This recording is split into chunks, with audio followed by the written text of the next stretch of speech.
നിങ്ങളുടെ favourite shows ഇനി ഒരിക്കലും മിസ്സാവില്ല. ഇപ്പോൾ C5 കാണും നിങ്ങളുടെ ഫേവറേറ്റ് ഷോ തികച്ചും സൗജന്യമായി.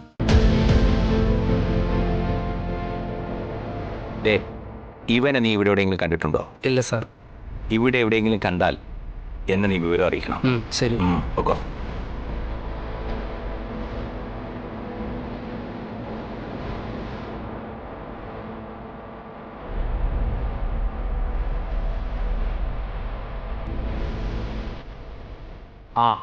രാജ്യമ്മയോ? രാജ്യമ്മ എങ്ങോട്ടാ? അടിവാര സിറ്റിയിലൊന്ന് പോകണം. കുറച്ച് അത്യാവശ്യ സാധനങ്ങൾ വാങ്ങാനുണ്ട്. രാജ്യമ്മ ഒന്ന് നിന്നേ. വൈദ്യമുറിയിൽ ചികിത്സയ്ക്ക് ആളുണ്ടല്ലോ അല്ലേ? ഉണ്ട്.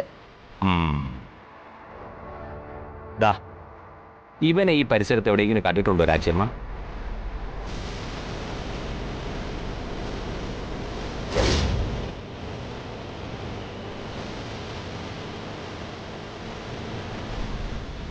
എന്താ കാര്യം? ഇവൻ പോലീസ് തിരഞ്ഞുകൊണ്ടിരിക്കുന്ന ഒരു നൊട്ടോറിയസ് ക്രിമിനലാണ്. പേര് രോഹിത്. കളിയിക്കാവിളയ്ക്കടുത്ത സ്വദേശം. പക്ഷേ സ്വന്തമായിട്ടൊരു താവളയിൽ. ശരിക്കും ഒരു ഞരമ്പ് രോഗി. ഒരു 14 വയസ്സിന് താഴെയുള്ള പെൺകുട്ടികളെയാ ഇവന് നോട്ടം.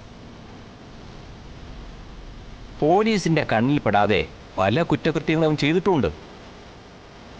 ഇരയായ പെൺകുട്ടികളുടെ അച്ഛനമ്മമാരൊക്കെ നാണക്കേട് ഭയന്ന് ഒന്നും പോലീസിനോട് പറഞ്ഞിട്ടുമില്ല.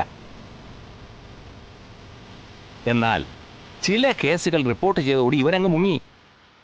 പിന്നെ പൊങ്ങുന്നത് പെരുമ്പാവൂർ കോതമംഗലം സൈഡിലാ. അവിടെയാണല്ലോ അന്യസംസ്ഥാന തൊഴിലാളികൾ കൂട്ടത്തോടെ കുടുംബമായി താമസിക്കുന്നത്. അവർക്കാണെങ്കിൽ ചോദിക്കാനും പറയാനും ആരുമില്ല. ഒരു പോലീസ് സ്റ്റേഷനിൽ പരാതിക്കാരായി കയറി ചെല്ലാൻ പോലും പേടിയാ.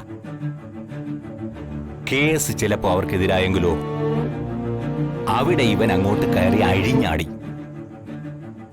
എത്ര പെൺകുട്ടികളെയാ ചീത്തയാക്കിയെന്ന് ഇവന് പോലും അറിയില്ല. പരാതിക്കാരില്ലാതെ വന്നപ്പോ ഇവൻ കാര്യങ്ങൾ കുറച്ചുകൂടി അങ്ങ് കടുപ്പിച്ചു.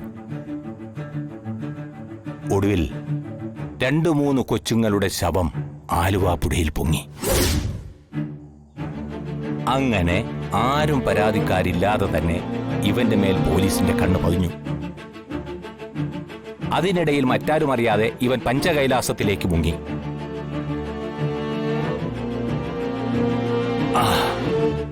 പോലീസ് ടീം ഫോളോ ചെയ്ത് പിന്നാലെ വന്നു. രക്ഷപ്പെടാൻ അവൻ ചെകുത്താംപാറയിലേക്ക്, സൂയിസൈഡ് പോയിന്റിലേക്ക് ഓടിക്കയറി. പോലീസിൽ നിന്ന് രക്ഷപ്പെടാനുള്ള വ്യഗ്രതയ്ക്കിടയിൽ കാലുവഴുതി കൊക്കയിലേക്ക് വീണു. പക്ഷേ ഓടിയിട്ടിട്ടില്ല. ജീവനോടെ രക്ഷപ്പെട്ടിട്ടുണ്ടെങ്കിൽ അവൻ ഈ അടിവാരം സെറ്റിൽമെന്റ് കോളനിയിൽ തന്നെയാവും എത്തിപ്പെട്ടിട്ടുണ്ടാവുക. ജീവനോടെ രക്ഷപ്പെട്ടാൽ നമ്മുടെ നാട്ടിലെ പെൺകുട്ടികൾക്കെല്ലാം ഭീഷണിയായിരിക്കും ഇവൻ.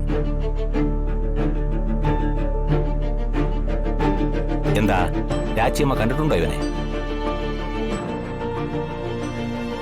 ഒന്നുകൂടെ സൂക്ഷിച്ചു നോക്കിയേ.